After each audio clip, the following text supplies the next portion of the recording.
We need to learn to romanticize our lives, romanticize the journey. Tell yourself a story that is beautiful, that is worth telling, a story that is worth living. And this requires context. And the context you tell yourself about where you are in life impacts how you live your life. You need to see things from a larger perspective. You need more context.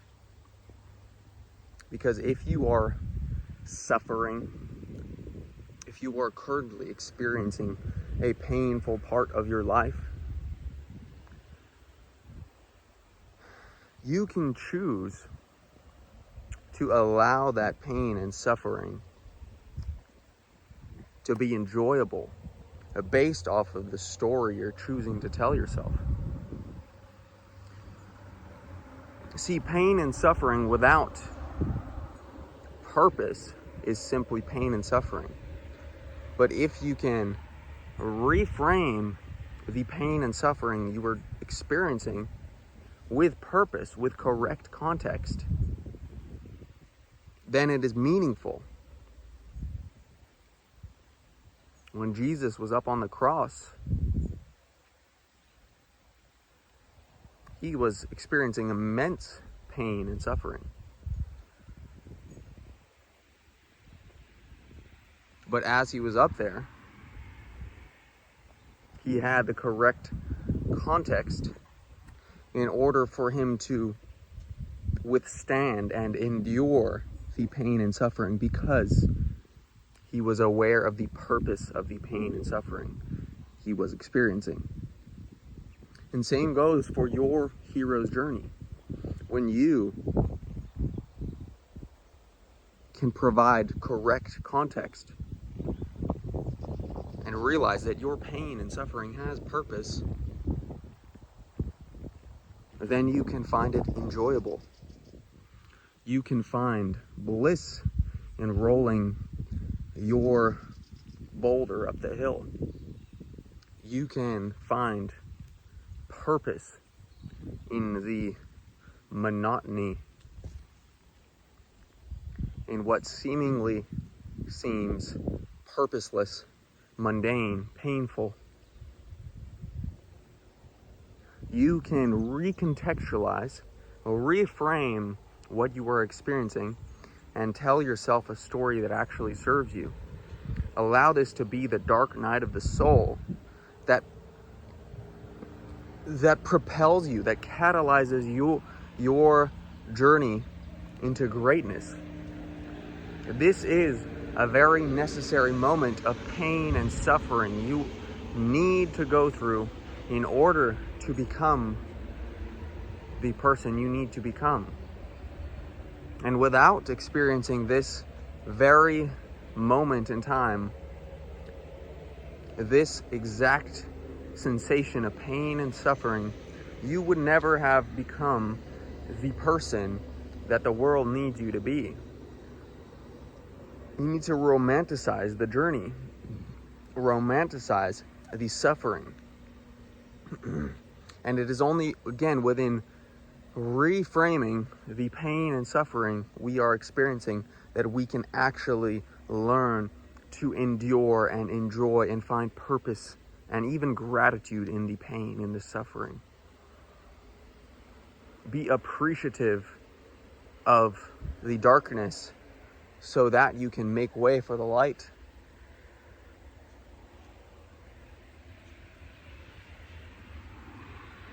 It is the story you tell yourself.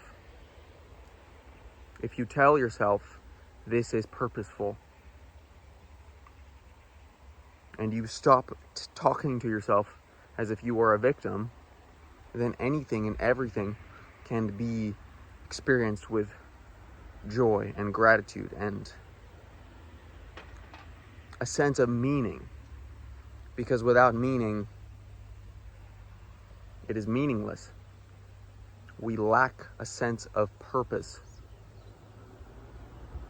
So wherever you are in life, How can you romanticize your current position? How can you look at things from a broader perspective in order to see how this is actually working out for your highest good? How the pain you are currently experiencing is actually good for you? How can you change your perspective in order to perceive pain as pleasure? The pain of lifting weights, the pain of working out can be perceived as pleasurable because we are aware of the benefits that it will give to us. We are increasing our discipline, our willpower, our physical form, our level of attractiveness, our health, all of this. We are very aware of the growth that is to come based off of the pain we are choosing to experience.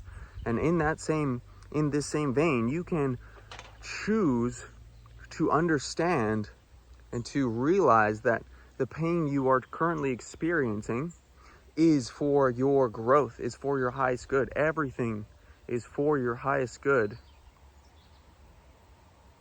And if you can see it as such, then everything is pleasurable. The pain has purpose. But you have to be willing to perceive it as such and break yourself free from the story you are used to telling yourself, because much of the world thinks there is no purpose in the lives they are living, in the pain they are experiencing. But you have the choice to believe that there is purpose, to romanticize your hero's journey, and to make this the last painful arc you need to go through in order to really become everything you've ever wanted to be. Become Sisyphus. And life is meaningful regardless of what happens. You can choose to perceive it as immensely pleasurable. So choose to tell yourself a new story, and that will become your true story. New story, true story. Shift your identity. Give yourself more context, even if it doesn't make sense to you intellectually. If you can romanticize the pain, the suffering, everything that you currently need to endure, and see it as happening for you, for your highest good, for your growth, then nothing can stop you. Choose to tell yourself a story that actually serves you. Stop being a victim and grab your life by the balls. Go out there, live a dangerous life, live a life full of meaning and purpose and greatness. Much love.